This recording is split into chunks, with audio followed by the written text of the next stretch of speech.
Sir ये आखिर वो कब समय आएगा जब पश्चिम उत्तर प्रदेश को हाई कोर्ट की बेंच मिलेगी? जब पश्चिम उत्तर प्रदेश की जनता वर्तमान सत्ता को ये डर पैदा करेगी कि उनकी कुर्सी खिसक सकती है, तभी बेंच आएगी, वरना मुझे नहीं लगता जल्दी में कोई बेंच आएगी। ये कब होगा संभव? ये अभी तो माहौल बनाने की कोशिश की जा रही है। अब इसमें जनता की भागीदारी उतनी मजबूती के साथ नहीं आ रही है, लेकिन अब की बार लग रहा कि जो पश्चिम उत्तर प्रदेश बंद है उसमें जनता हिस्सेदारी कर रही है और उम्मीद है कि अब के संघर्ष और आगे की तरफ जाएगा और कुछ पॉजिटिव चीज़ें हो सकती हैं। तो जनता से संवाद क्यों नहीं हो रहा है कि जनता साथ लग जाए? जनता भी राजनीतिक पार्टियों में बटी हुई है। जनता अपने दर्द को दर्द नहीं समझती है। जिस भी पार्टी की सत्ता आती है उसके समर्थक लोग और उसके समर्थक नेता इससे कन्नी काट जाते हैं। ये भी एक बड़ा कारण है। इतना लंबा संघर्ष हो गया, हमें लग रहा है कि पश्चिम उत्तर प्रदेश का क्या उत्तर प्रदेश का सबसे बड़ा मूवमेंट होगा जो लगभग 70 साल होगी चलते हुए। हाँ, उत्तर प्रदेश का सबसे बड़ा मूवमेंट है।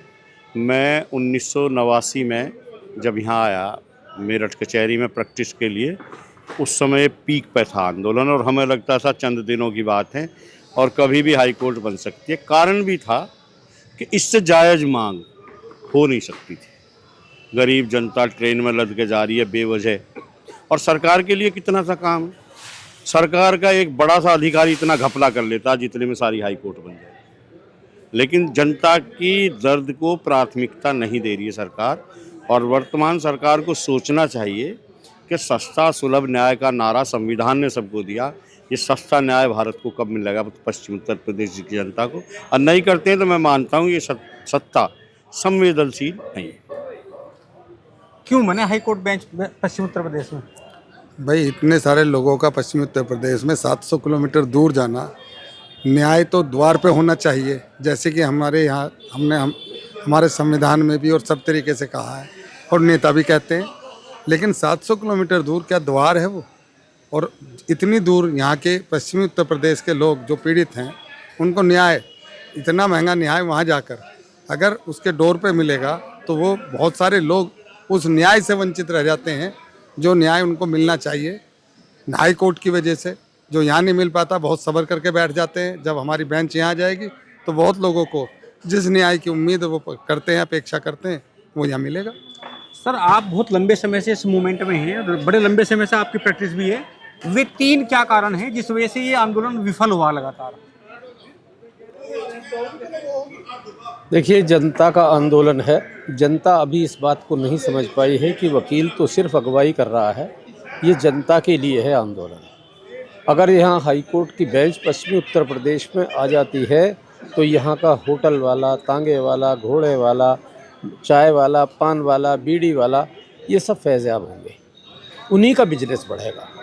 वकील तो मुश्किल से 10% ऐसा होगा कि जो इससे फ़ायदा उठा पाएगा।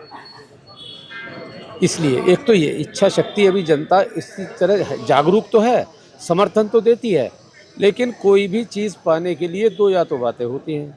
एक तो ये कि जनता का आंदोलन करो या मरो का हो।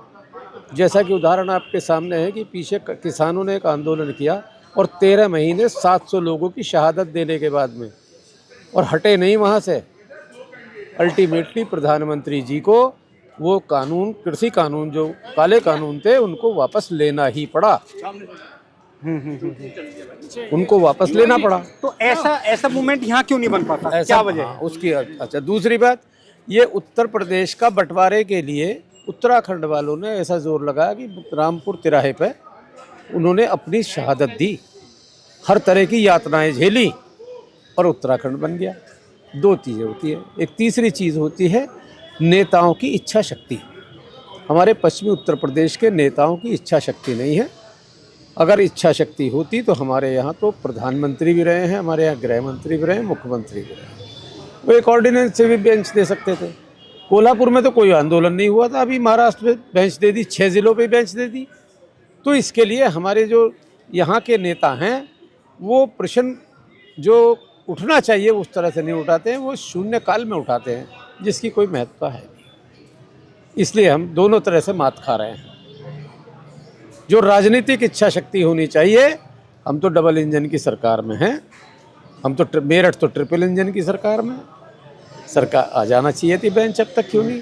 हमारी तो मुलाकात ही नहीं होती प्रधानमंत्री गृह मंत्री से, कभी भी लॉ मिनिस्टर से कभी मुलाकात नहीं होती। हमारे यहाँ के जो प्रतिनिधि हैं, जनप्रतिनिधि हैं, वो इतना काम नहीं कर पाते कि हमारी मुलाकात उनसे करा दें। जो होनी चाहिए वो तो हमारे ही प्रतिनिधि हैं, उनसे ही उनकी बात नहीं होती तो हमारी क्या कराएंगे वो बात? तो इसलिए, लेकिन जनता अब ऐसा लगता है कि जागरूक है। हमें पूरे मेरठ के व्यापार संघ ने, होटल एसोसिएशन ने, रेस्टोरेंट एसोसिएशन ने और तमाम जितने भी अलग अलग संगठन हैं, सबके सुझाव भी आए हैं और समर्थन पत्र भी आए हैं।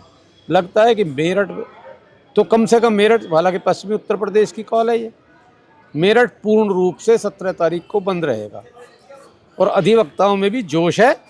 अब के इस काम को लगता है बेड़ा पार हो जाएगा। लगातार हम लोग देखते हैं, क्या हम लोग जनता को ये नहीं बता पा रहे कि हाई कोर्ट बेंच अगर यहाँ आती है वेस्ट यूप में तो इसके क्या लाभ होंगे? ये बहुत बड़ी समस्या है। पब्लिक को हम लोग मैसेज नहीं दे पा रहे हैं और ना पब्लिक इस चीज़ को समझ रही है। आज के दौर में एक आदमी को इलाहाबाद जाने का आने का खर्च 2-2.5 हज़ार रुपये तो मिनिमम है, प्लस एक्स्ट्रा फीस वहाँ की, और इसके बाद भी वो लोग वहाँ पर डेट के लिए बेचारे फ़ोन करते रहते हैं। और पब्लिक इस चीज़ को समझ रही है। समझने के बावजूद हमारी बार में हमारी जो लीडरशिप है, हमारी लीडरशिप में हर साल चुनाव होता है।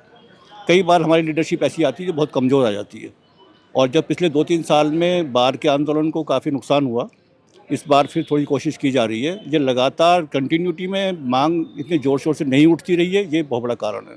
और पब्लिक इस चीज़ को, फिर पब्लिक क्या करे? पब्लिक तो बेचारी अपने हाल पे छोड़ के चुप बैठ जाती है। लेकिन पब्लिक चाहती है हाई कोर्ट बेंच आए। सभी अधिवक्ता बहुत वरिष्ठ हैं और पिछले लगभग 30-40 सालों से लगातार जब पश्चिम Uttar Pradesh high court bench का मुद्दा उठा तो आप सबकी बहुत सक्रिय भूमिका रही, और इन्हें कहीं ना कहीं मलाल है कि वेस्ट यूपी की जो लीडरशिप है, लीडरशिप कमज़ोर है, जो यहाँ के मुद्दे संसद में उठाना नहीं चाहती। और अगर ये लोग मेंबर ऑफ पार्लियामेंट से कहते हैं मिलने के लिए, तो विल पावर इतनी कमज़ोर है कि कानून मंत्री, गृह मंत्री और प्रधानमंत्री से वो मिला पाने में बहुत असक्षम है। तो हम लगातार, चूँकि 17 दिसंबर की कॉल है, पूरा वेस्ट यूपी बंद होगा, हम तमाम जो अपडेट होगा वो आपके सामने रखेंगे और तमाम उन सब पे नज़र रखेंगे। व्यापार संघ से ही बात करेंगे, जो और दूसरे केमिस्ट जो एसोसिएशन उनसे ही बात करेंगे, ट्रांसपोर्ट एसोसिएशन से बात करेंगे, नॉन गवर्नमेंट ऑर्गेनाइजेशन से ही बात करेंगे, क्योंकि इनका मानना है कि इस बार ऐसा पहली बार हो रहा है पिछले 40-50 साल में कि तमाम जो संगठन हैं उन सब संगठनों ने बार एसोसिएशन को समर्थन दिया है कि वो बंद में उनके साथ हैं। नमस्कार।